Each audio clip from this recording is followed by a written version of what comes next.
我们买车啦！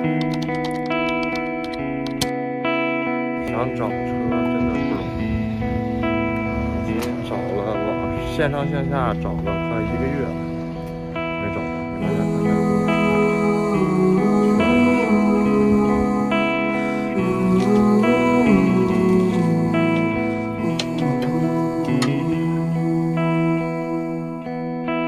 我带着比身体重的行李，犹如尼罗河底，经过几道闪电，看到一堆光圈，不确定是不是这里。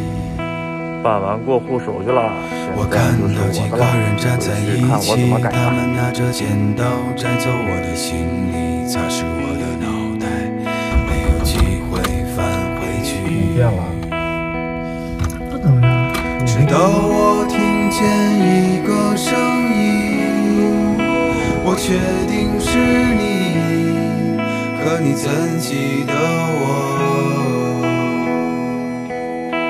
我带来了临界的消息，可我怎么告知你，注定是一场相遇。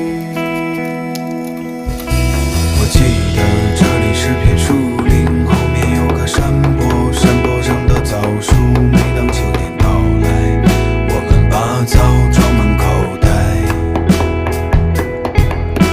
我记得除了朋友，我还做过你的束缚，你总喜欢跟在我的屁股后面，只是为了那几个铜钱。我记得我们曾是恋人，后来战争爆发，你上战场后就再也没有回来，直到收不到你的信。我们总这样重复犯例，却要重新开始，相互送别对方，说着来世再见，再次示意着相聚。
终于找到你。